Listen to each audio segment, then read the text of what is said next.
Hi there, hope you're having a good day. Welcome back to another video. Today we're talking about the newest model from one of my favorite lines, the Nike Zoom Freak 5. Gosh, these are ugly though.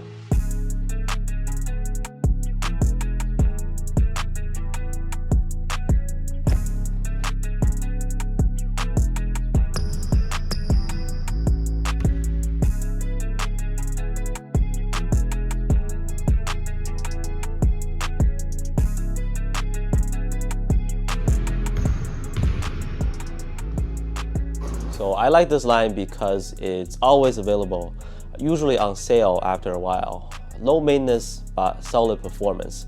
Although sometimes the designs, like how they've been playing around with the Nike swoosh, can be polarizing. Anyways, this is Giannis' 5th signature shoe, and this colorway retails for $130 US. As usual, we're just gonna dive right into some details and how they perform on the court. I'll also let you know how I think this version stacks up against the previous Zoom Freak shoes. Let's get started. That's the box that they come in.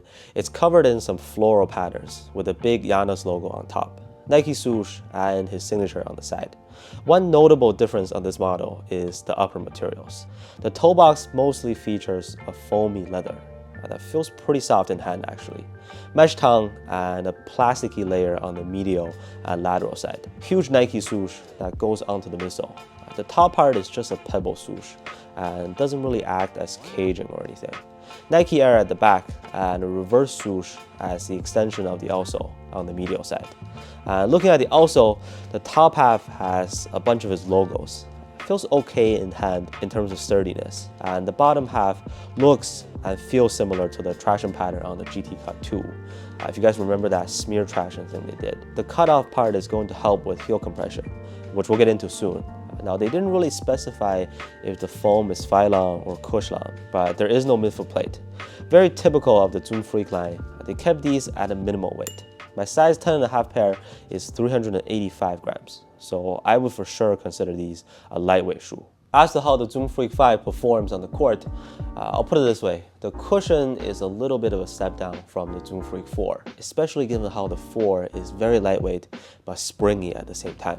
I mean, this still gets the job done. It does not feel like a brick on feet. However, comfort-wise, it is going to take some time to fully break in. I took the advice from some of you to start by walking around in these first, instead of keeping them strictly for on court. And that did help to just get used to how it feels on feet. Reminds me of the Zoom Freak 1. The 4-foot Zoom feels pretty responsive. Midsole in general, I would say the foam is gonna be softer than you expect when you press down underneath. So it's somewhat decent cushioning. The traction works just fine. Not too much dust picked up on this outsole. They are squeaky. And the grip, I give it a solid 8 out of 10. Now this does work on dusty courts too. Outdoors, I think you're fine, but I've only used these indoors. With the fit, this is a fairly standard true to size fit, but true to size is going to be pretty snug. So if you prefer having more room inside, you can go up a half size.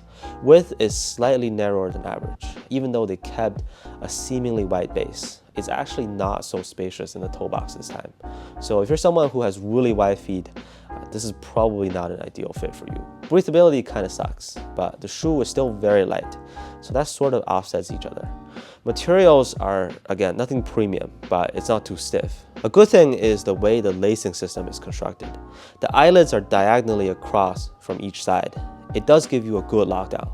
Just can be a little annoying because you do have to loosen up a couple of them every time to put your feet in. Aside from these aspects, nothing unique, nothing terrible. Overall, I think the Zoom Freak 5 is a solid shoe, despite its appearance and simple setup on paper. To give you a reference, I don't think these are as good as the Zoom Freak 4. They look like the 2, but are very similar to the 1, and better than the 3. In terms of how it looks, I mean, my opinion shouldn't have any importance to you, but it's taken me quite some break-in time to appreciate the style, just like with the shoe itself.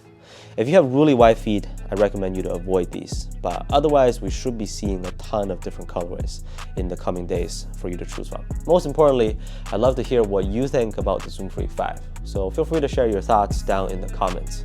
Thank you so much for watching, and I'll see you on the next one.